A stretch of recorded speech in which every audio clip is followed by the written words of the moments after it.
잘 되면 내 탓이고 잘못되면 조상 탓이라 하는 말이 있습니다.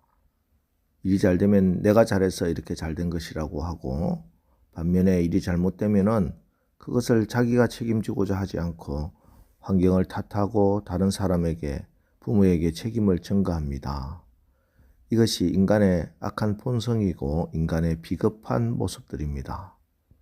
금수저, 은수저, 흙수저 이런 게 다 자기 탓은 없고 부모 탓으로 돌리는 시대입니다.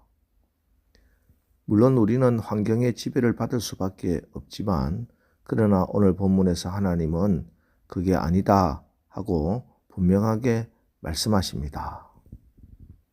오늘 이 말씀을 듣고 있는 유다 백성들은 에스겔과 함께 바빌론의 포로로 가 있는 사람들입니다. 지금 이들에게는 무기력함이 팽배해 있었고, 또한 그들이 지금 포로로 잡혀 있는 이 현실을 다른 사람들, 특히 자기 조상들의 탓으로 돌리는, 조상들의 죄 때문에 우리가 이렇게 고난을 받고 여기까지 끌려와서 포로 생활을 하고 있다고 생각하는 사람들이었습니다. 그래서 그들에게는 유행하는 속담 한 가지가 있었습니다. 2절, 너희가 이스라엘 땅에 관한 속담에 이르기를 아버지가 신 포도를 먹었으므로 그의 아들의 이가 시리다 함은 어찌됨이냐. 아버지가 신 포도를 먹었으므로 아들의 이가 시다 하는 이 말은 조상들이 죄를 지어서 그 죄값을 우리가 받고 있다고, 우리 조상 때문에 우리는 고향을 잃고 여기 포로로 끌려와 있다, 책임을 전가하는 말이었습니다. 그러나 하나님은 이렇게 말씀하십니다. 3절 4절, 주 여호와의 말씀이니라. 내가 나의 삶을 두고 맹세하노니 너희가 이스라엘 가운데에서 다시는 이 속담을 쓰지 못하게 되리라. 모든 영혼이 다 내게 속한지라. 아버지의 영혼이 내게 속함 같이 그의 아들의 영혼도 내게 속하였나니 범죄하는 그 영혼은 죽으리라.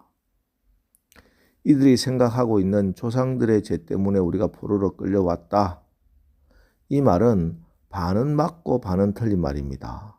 즉, 조상들이 죄를 지었고 그 조상들의 죄 때문에 나라가 망하게 된 것 맞는 말씀입니다. 그러나 조상들의 죄가 그들에게 유전되어서 내려오는 것은 아니라고 말씀합니다. 조상들이 죄인이라서 너희도 죄인이 될 이유도 없고, 너희는 너희가 가지고 있는 말씀과 행위에 따라서 너희 각자가 상을 받든지 벌을 받든지 하게 될 것이다, 이렇게 말씀합니다. 우리가 조상, 부모, 환경, 사회 이런 모든 것에 영향을 받지 않을 수는 없으나, 그러나 환경을 극복하는 것은 나의 몫이라고 말씀하는 겁니다. 부모가 죄악에 젖어 있고 부모가 죄를 짓고 악을 행했다면 그 영향이 자녀들에게 흘러갈 수밖에 없습니다. 하지만 자녀들이 이 환경을 극복하는 것도 그들의 몫입니다. 남유다에 히스기야 왕이 있습니다. 그런데 이 히스기야는 유다 왕 아하스의 아들로 태어났습니다. 아하스는 성전에서 거룩한 기구를 가지고 우상에게 희생제물로 드렸던 악한 왕이었습니다. 하지만 히스기야는 하나님의 마음에 합한 왕이 되었습니다. 우리가 환경에 영향을 받지만 오히려 악한 환경에서 더 귀한 믿음의 결단을 할 수 있는 겁니다. 자, 그럼 우리가 어떻게 악한 환경 속에서도 바르게 하나님의 마음에 합한 그런 삶을 살고 또 하나님의 기쁨과 상급을 받을 수 있게 되는가? 5절, 사람이 만일 어려워서 정의와 공의를 따라 행하며, 정의와 공의를 따라 행하는 것입니다. 히브리어로 미슈파트 체다카라는 이 정의와 공의는 이사야를 흘러 에레미야를 통해서 여기 에스겔까지 흘러오고 있는 하나님의 말씀과 하나님의 정신입니다. 미슈파트, 정의는 하나님과 백성들 사이의 관계를 의미합니다. 하버드 대학 교수 마이클 샌델의 저스티스, 정의가 무엇인가, 엄청 어려운 책이지요. 정의가 무엇인가. 세상의 철학자들은 이런저런 이야기를 하지만 성경은 하나님께서는 하나님 말씀대로 행하고 그 말씀대로 사는 것을 정의롭다고 말씀하십니다.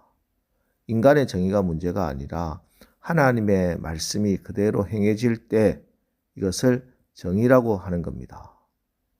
그리고 세다카, 공의는 하나님의 말씀을 백성들 사이에 전하고 행하는 것을 공의라고 하십니다. 그래서 오늘 위로는 미슈파트, 하나님과의 바른 관계가 확립되고 옆으로는 세다카, 백성들 사이에 공의의 관계가 확립되도록 살라. 이것이 너희가 살 길이라고 말씀하고 계십니다.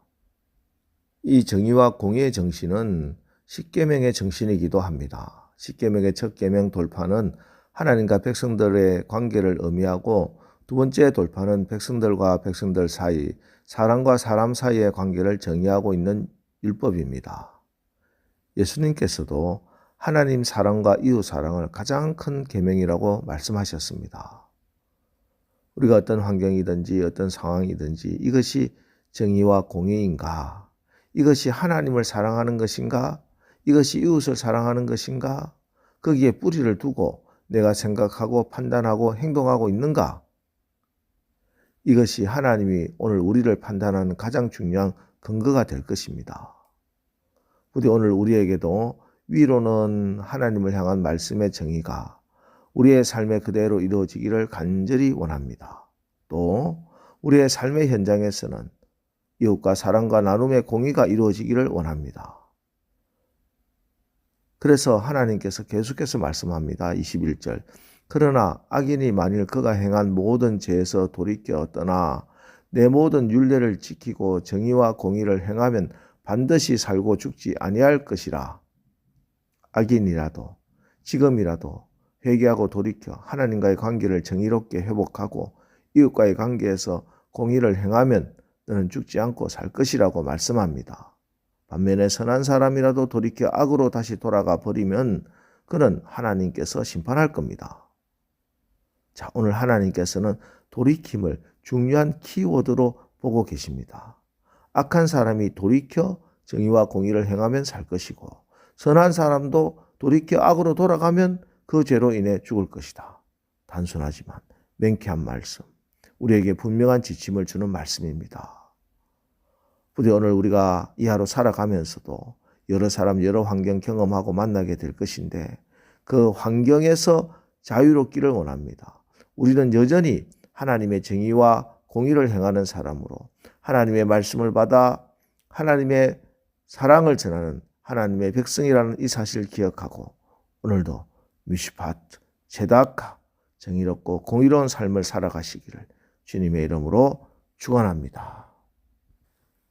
기도하겠습니다. 하나님, 우리는 연약한 인생들이라 할 수만 있으면 책임을 회피하고 다른 사람들, 다른 환경에 핑계를 대고 탓을 하며 살아갑니다. 그러나 하나님께서는 오늘 이 모든 것은 다른 사람 조상 탓할 것이 아니라 너희 각자의 몫이라고 너희는 오직 미슈파트, 제다카, 정의와 공의를 따라 행하라 말씀하십니다. 오늘 하루 살아가면서 우리가 하나님의 정의를 행하는 사람으로 하나님의 말씀을 받아 공의를 행하는 하나님의 백성으로 살아가게 하옵소서. 예수님의 이름으로 기도합니다. 아멘. 자, 이제 오늘 말씀을 붙들고 주여 오늘 하루도 우리가 하나님의 정의를 행하는 사람으로 하나님의 말씀을 받아 공의를 행하는 하나님의 백성으로 하루를 살게 하옵소서. 우리 합심해서 기도하고 나가겠습니다. 우리 기도하겠습니다.